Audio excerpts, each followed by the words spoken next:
오늘 저녁에도 큰 은혜가 있기를 바랍니다. 우리 이사야는 선지자 중에 선지자고 예언자는 항상 그 시대를 해석하고 그 시대 속에 하나님이 주시는 메시지를 전하는 자들입니다. 자기 말을 전하는 게 아니에요. 하나님 말을 받아서 하나님 말을 세상에 알리는 거예요. 근데 그 말 속에는 과거, 현재, 미래에 대한 해석이 담겨져 있습니다. 그 말은 곧 과거, 현재, 미래에 대한 하나님의 계획을 우리에게 알려주는 그런 의미가 있다고 볼 수 있습니다. 그래서 이사야는 그 시대에 이스라엘을 포함한 그 주변국들에 대한 현재, 과거, 현재를 뛰어넘어 미래에 대한 이야기를 우리에게 전해주고 있습니다. 그래서 이 모든 메시지는 이스라엘만이 들을 것이 아니라 어떻게 보면 그 시대의 모든 민족들이 들어야 할 메시지였던 것이죠. 더 나아가서는 시대를 초월해서 그때 시대나 과거나 지금 현재나 앞으로 또 태어날 미래 세대들도 이 메시지에 귀를 기울여야 한다라는 것입니다. 그래서 이사야 34장 1절 4절 말씀을 가지고서 하나님이 모든 사람에게 주시는 영적 교훈, 모든 이에게 주어지는 영적 교훈이다 라는 그런 메시지로 같이 하나님 말씀을 나누고자 합니다. 첫 번째는 우리 모두는 하나님께 귀를 기울여야 한다는 것입니다. 1절에서 열국이여 너희는 나와 들을지어다 라고 말합니다. 그 말은 곧 우리 모두가 다 하나님 앞에 나와서 그분의 말씀에 귀를 기울여야 된다라고 말하는 거예요. 유대인들만이 아니고 그 시대에 주변에 있는 그런 왕국들만이 아니라 시대를 초월해서 오늘 우리 대한민국도 바로 하나님의 음성에 귀를 기울여야 됩니다. 또 우리 하나님의 백성된 주님의 몸된 교회에 소속된 정말 예수 믿는 모든 사람들도 이 말씀에 항상 귀를 기울이고 영적으로 깨어 있어야 됩니다.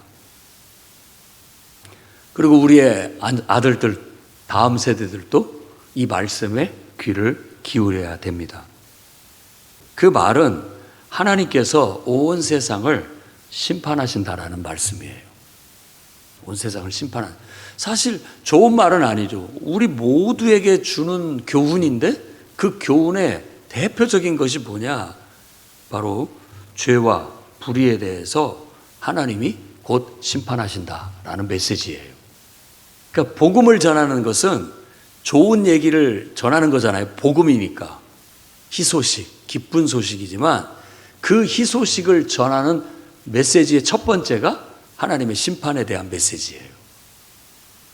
심판이 없이 구원을 말할 수가 없어요. 온 세상은 하나님의 심판을 받게 될 겁니다. 그러니까 귀를 기울여야 돼요. 왜? 그 심판을 피하고 그 심판에서 구원받기 위해서는 귀를 기울여야 된다라는 것입니다. 온 세상은 하나님의 주권 아래에 있는데 사실 눈에 보이지 않기 때문에 특정한 몇몇 사람들이 그리고 특정한 어떤 나라들이 힘있고 능력 있는 나라들이 세상을 주도하고 주장하고 있다라고 착각을 합니다. 그렇지만 우리가 이 보이는 것이 전부가 아니고 보이지 않는 온 세상을 창조하시고 영으로 온 세상을 주관하고 계시는 하나님을 볼 수 있어야 됩니다. 그래서 예언자들은 그걸 본 사람들이에요. 그리고 우리에게도 그런 영적인 눈을 가지고 세상을 보라고 하는 거예요. 이사야도 똑같이 성전에 가면 제사장들이 활동하고 이랬는데 그의 열린 영적인 눈으로 보면 거기에 하나님이 이렇게 좌정해 계시는 그런 모습을 봤습니다. 여러분들도 지금 이 자리에서 설교하는 제가 보이고 강단이 보이고 또 예배에 참석한 사람들이 보이겠지만 여러분들이 영의 눈으로 본다면 이곳에 아주 위엄과 권능으로 임재해 계시는 하나님을 볼 수 있는 눈을 갖기를 바랍니다. 지금 이곳에 하나님이 이렇게 정말 사도 요한이 본 것처럼 밤모섬에서 본 것처럼 이사야가 본 것처럼 크고 흰 보좌에 앉아 계셔서 땅에 끌리는 옷을 입고 거룩하고 위험 있게 두려움과 어떤 그런 설레임 속에 주님이 임재해 계시는 거예요. 우리는 그 앞에 죽은 자와 같이 되는 겁니다. 이사야도 오라, 이제 나는 죽게 생겼구나, 내가 하나님을 봤기 때문이다 라고 말하고 있고, 사도 요한도 바로 그가 완전히 몸이 굳어 죽은 사람처럼 되었다라는 걸 알 수 있습니다. 그만큼 하나님의 위엄과 그 권능에 압도되는 그런 걸 말하는 것이죠. 그래서 온 세상은 바로 그런 하나님의 위엄과 권능이 세상을 주장하고 있는 거예요. 알고 보면. 그러니까 유명한 몇몇 지도자들 이름만 대면 알 수 있는 그런 사람들이 세상을 주도하는 것 같지만, 알고 보면 그 이면에 바로 하나님께서 그 위엄과 권능으로 모든 역사를 주관하고 계시다라는 걸 믿어야 되겠고, 그 뒤에서 이렇게 온 세상을 통치하시는 하나님을 우리가 믿고 그분을 바라보는 눈을 갖기를 바랍니다. 바벨론의 느부갓네살 왕은 자기 힘과 자기 능력으로 정말 위대한 바벨론을 건설했고, 엄청난 영토와 큰 권세를 자랑했습니다. 그런데 하나님께서 그에게 병을 주셨어요. 그 병이 다니엘서에 언급이 되고 있는데, 완전히 풀을 뜯어먹고 미친놈처럼 정신이 막 사방을 헤매는 그런 제정신이 아닌 상태의 짐승처럼 살게 만들었습니다. 그가 결국 제정신으로 돌아오게 된 것은, 다니엘서는 그렇게 얘기합니다. 지극히 높으신 이가 사람 나라를 다스리시며 자기의 뜻대로 그것을 누구에게든지 주시는 줄 알기까지. 그가 짐승처럼 풀을 뜯고 미쳐서 날뛰는 짐승처럼 날뛰었다라고 그렇게 얘기합니다. 그건 이중적인 의미가 있습니다. 실제로 이 세상을 통치하는 그 무소불위의 권력과 힘을 발휘하는 아마 지도자들을 한번 생각해 보십시오. 아마 내가 그 위치에 있다면 제정신으로 못 살았을 것 같아요. 그 온갖 스트레스와 압박감과 그리고 또 비난과 욕을 먹는 위치에서도 그렇게 중요한 결정, 그리고 무거운 결정들을 내리고 그들의 말 한마디에 수백 명, 수천 명이 다 죽어 나자빠질 수 있는 그런 일들을 겪는다면, 보통 인간이라면 제정신으로 못 살죠. 아마 편하게 잠을 못 자고 어쩌면 죽은 자들의 망령에 시달리고 있을지도 모르겠습니다. 우리가 보는 겉으로는 아주 아무렇지도 않은 것처럼 뉴스나 어떤 그런 면에서 보여지는 것이 그의 전부는 아닙니다. 느부갓네살도 마찬가지였던 거예요. 그런 걸 봤을 때 다니엘서에서 우리에게 말해주고 있는 것도 오늘 이 이사야의 메시지와 똑같은 거예요.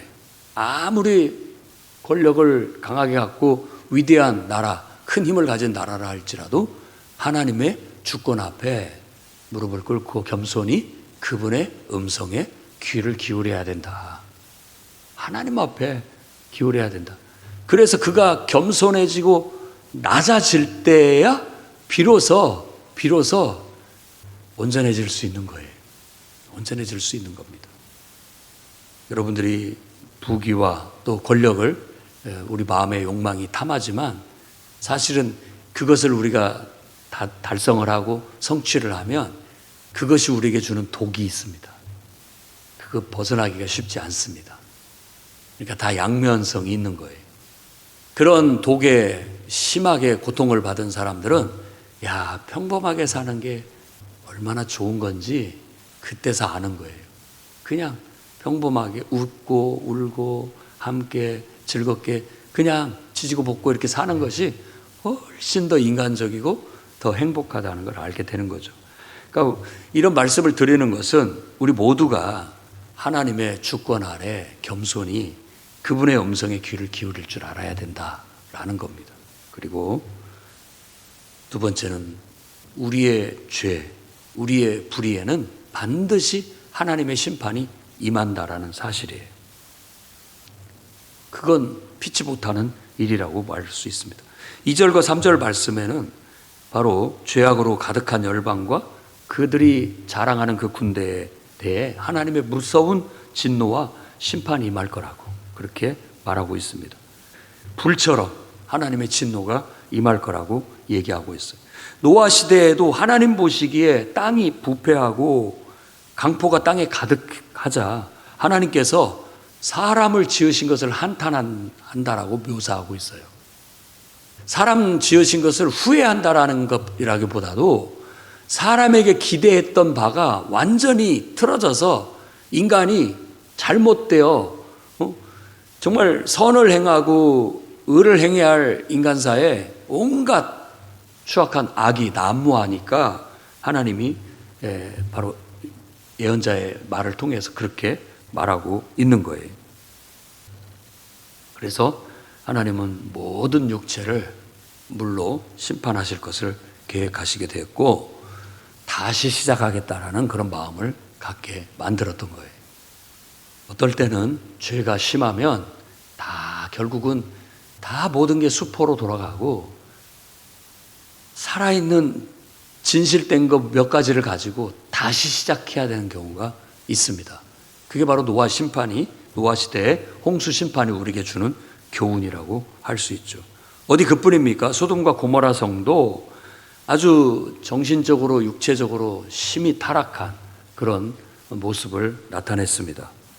동성애까지도 심하고 사람들을 그저 육체적인 탐욕거리로 삼아 살던 그 소돔과 고모라 성에 하나님께서 유황불을 내려서 그 소돔과 고모라 성을 아예 흔적도 없이 이 땅에서 사라지게 만들었습니다.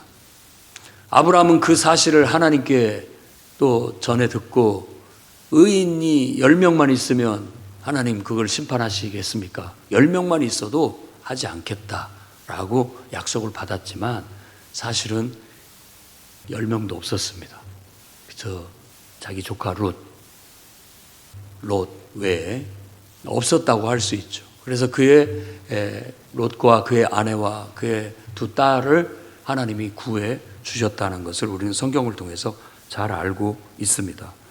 이런 예화들은 오늘 2절, 3절에서 말하는 것처럼 바로 하나님의 진노는 우리의 죄악 그리고 우리의 불의 이런 것 가운데 지금은 안 나타나는 것 같지만 결국은 하나님의 그런 진노가 심판이 임하게 될 거라는 것을 우리에게 말해주고 있는 증거라고 할 수 있겠습니다. 우리 나라도 또 우리 개인도 또 우리 공동체도 하나님 앞에 죄를 짓는다면 결국은 심판을 받게 될 것입니다. 우리가 그런 하나님의 무서운 심판 앞에서 구원을 받으려면 하나님 앞에 회개하고 바로 서야만 됩니다. 바로 서야만 됩니다. 이스라엘도 하나님의 심판 아래에 있었지만 다 죽은 것이 아니라 그 속에서 하나님은 알곡을 골라내서 그들을 통해서 새롭게 예루살렘을 일으키겠다라고 계획하셨던 거예요. 똑같이 이 시대에도 하나님은 신실한 주의 백성을 알곡을 어쩌면 골라내는지도 모르겠습니다. 그래서 환난과 심판이라는 것 자체가 마치 알곡을 골라내는 것 같은 그런 의미로 우리에게 성경은 가르쳐주고 있어요.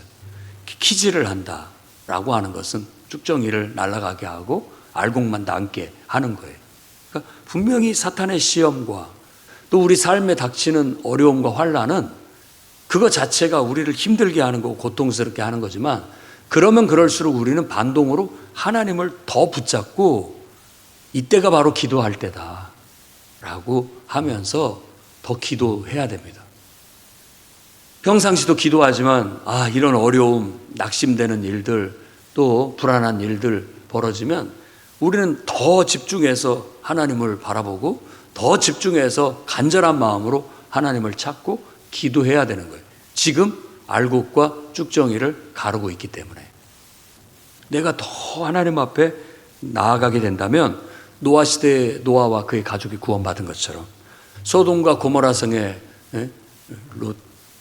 롯과 그의 가족이 그래도 구원을 받을 수 있었던 것처럼 우리도 이 시대에 이런 하나님의 진노와 심판 앞에서 구원받을 수 있다라는 거예요. 하나님은 그 구원받은 신실한 하나님의 백성들을 통해서 또 새로운 역사를 창조해 나가실 겁니다. 새로운 역사를 창조해 나가실 거예요. 그러니 여러분, 하나님의 두려운 심판을 여러분 마음에 새기고 항상 내가 죄에 빠지는 것, 또 불의에 빠지는 것을 심각하게 생각하고 두렵고 떨리는 마음으로 항상 바로 설 수 있도록 노력을 해 나가야 되겠습니다. 세 번째 말씀의 교훈은 뭐냐?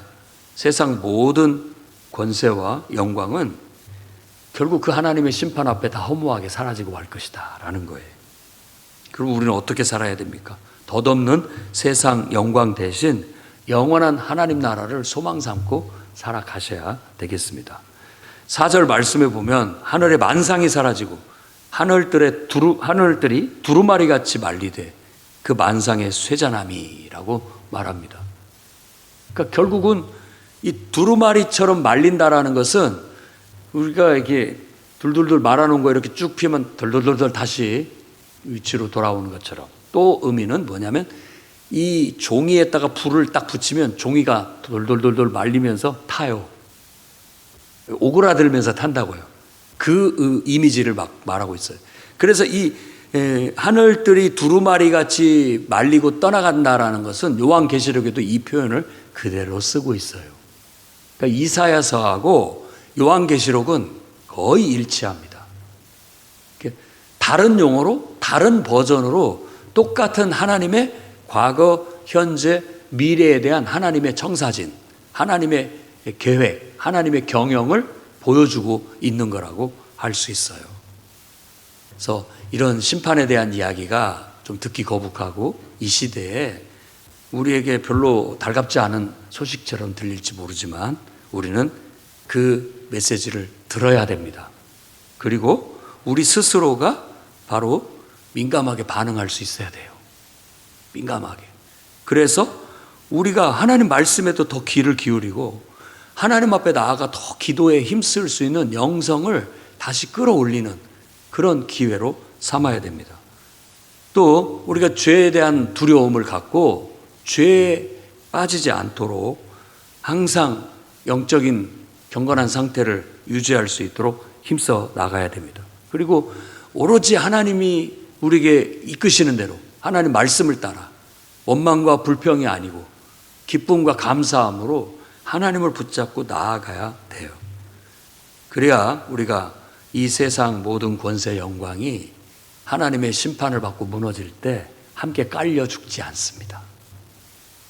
함께 깔려 죽지 않은 거예요.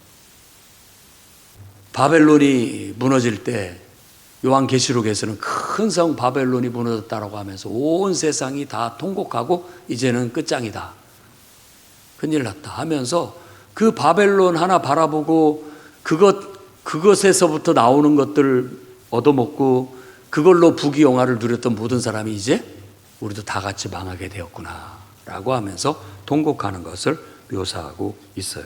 근데 우리는 그런 세상 나라의 영광을 구하지 않아요. 우리는 하나님 나라를 바라보고 있기 때문에, 우리를 창조하신 그분만이 우리에게 진정한 기쁨과 평화를 주실 수 있는 유일한 분이시고, 그분이 보이지 않지만 그분이 진정한 참 왕이시고, 그분이 지금도 성령으로 온 세상을 통치하고 계시다는 걸 믿어요. 그리고 때가 되면 그분이 이 땅에 다시 승천하신 것처럼 강림하시게 될 거고, 그가 오셔서 이 땅의 악과 저주를 다 심판하셔서 없애고 우리에게 약속하신 그 영원한 나라, 그 행복의 나라, 그 평화의 나라, 그 영생의 나라를 선물로 줄 겁니다. 그래서 우리의 마음속에는 언젠가 예수 그리스도께서 다시 오시는 날 실현되게 될 하나님 나라를 바라보지, 뭐 정권이 바뀌고 또 뭐 다 새로운 지도자가 세워지면 세상이 바뀔 것 같은 그런 기대를 하지만 그것은 50보 100보라 크게 기대하지 않습니다. 다만 기도하죠. 기도해서 정말 하나님의 정의와 공의를 따라 이 나라를 다스릴 수 있는 지도자가 서게 해달라. 누가 지도자가 되든 하나님을 경외하며 두렵고 떨리는 마음으로 정말 하나님의 정의와 공의를 나라 정책과 법안에 반영해서 펼칠 수 있는 그런 정의로운 지도자가 서게 해달라고. 그리고 그런 나라가 돼서 우리가 고달프지 않고 경제가 활성화돼서 열심히 일하고 노력하면 충분한 대가와 보상을 받으면서 행복하고 다복하게 살 수 있는 그런 나라를 이끌어 달라고 우리가 기도하고 그걸 요구하는 거죠. 우리 성도들은 그걸 위해서 기도하는 순수한 마음을 가져야 될 것입니다. 누가 되든 여러분 속에 만족은 없을 겁니다. 우리가 원하는 것은 없을 거예요. 아무리 달콤한 여러 가지 얘기를 한다 할지라도 그 사람이 신이 아닌 이상 자기가 한 말을 지키지 못할 수 있고요. 자기는 하고 싶어도 주변에서 말리면 못합니다. 나중에 핑계 댈 거예요. 나는 하려고 했지만 여건이 안 돼서 못한다. 다 그런 것들에 불과한 거예요. 그러니까 우리가 세상 모든 권세와 영광 여기에 집착해서 울고 웃고 살 일이 아니에요. 우리는 그것은 하나님이 역사하셔서 도와주기를 바라는 기도로 하나님께 맡겨야 되겠고, 우리가 바라는 건 이 이사야서에서 예언한 그 나라, 그날, 그 나라, 요한계시록에서 우리에게 말해주고 있는 먼 미래의 그 비전, 정말 사망이 극복되고 더 이상 아픈 것이나 애통하는 것이나 죽음이 없는 그 영원한 나라, 하나님이 약속하신 그 영생의 나라, 그날 소망 쌓고 사는 거예요. 그날이 오면 여러분 아픈 몸이 싹 사라질 겁니다. 늙고 약해져서 정말 너무나도 보잘것없는 우리들의 몸이 갑자기 변화돼서 그야말로 가장 아름답고 건강하고 부족할 것이 없게 될 거예요. 지금의 여러분 살면서 돈 걱정, 사람 때문에 걱정, 온갖 이해관계에 얽혀 정말 마음 심란하고 고달픈 이런 모든 것 싹 걷어지듯이 그냥 이 하늘에 먹구름이 싹 걷히고 밝은 빛이 비치듯이 그날의 그 모든 것들은 한순간에 이해가 되고 한순간에 다 모든 것들이 해결이 되게 될 거예요. 그리고 우리에겐 새로운 삶이, 새로운 세상이 펼쳐지게 될 거예요. 이사야는 새 하늘과 새 땅이 펼쳐질 거라고 말하고 있고, 또 이 요한도 밤모섬에서 계시록을 통해서 우리에게 보여주는 것도 바로 그런 먼 미래의 이상을 어떻게 보면 멀리서 저 지평선 넘어 오고 있는 세상을 우리에게 보여준 거예요. 우리도 이렇게 바라보면서 언제 그날이 오나 손꼽아 기다리면서 그렇게 사는 겁니다. 그 기다림이 우리의 기쁨이고 행복이에요. 그날을 기다리면서 하나님 나라의 소망을 갖고 정말 오늘 또 하루하루 하나님의 뜻을 행하고 주님을 위해서 수고하고 애쓰는 걸 보람으로 삼고 살아가시기를 바랍니다. 오늘 말씀을 듣는 우리 모든 성도님들이 하나님의 엄중한 심판의 경고 앞에서 자기 자신을 돌아보고 죄에서 돌이켜 하나님을 경외하고 또 영원한 하나님 나라의 소망을 붙드는 그런 은혜가 있기를 주의 이름으로 축원합니다. 기도하겠습니다. 거룩하신 주님, 예언자의 경고의 메시지를 소홀히 듣지 않게 하시고 귀 기울여 민감하게 반응하게 주옵소서. 두렵고 떨리는 마음으로 죄를 밀어내게 해주시고 눈을 똑바로 뜨고 하나님을 바라보고 주님이 이끄시는 대로 따라가게 해 주옵소서.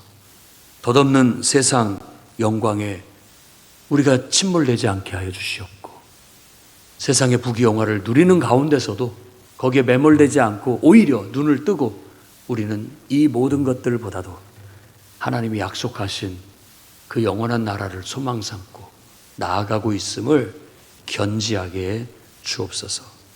주님, 우리 중에 누구도 시험에 들지 않게 하여 주시옵고 우리 믿음이 흔들려 곁길로 새지 않게 해 주옵소서. 기쁨을 잃어버리지 않게 하시고 천국의 소망을 잃지 않도록 붙잡아 주옵소서. 예수님 이름으로 기도드립니다.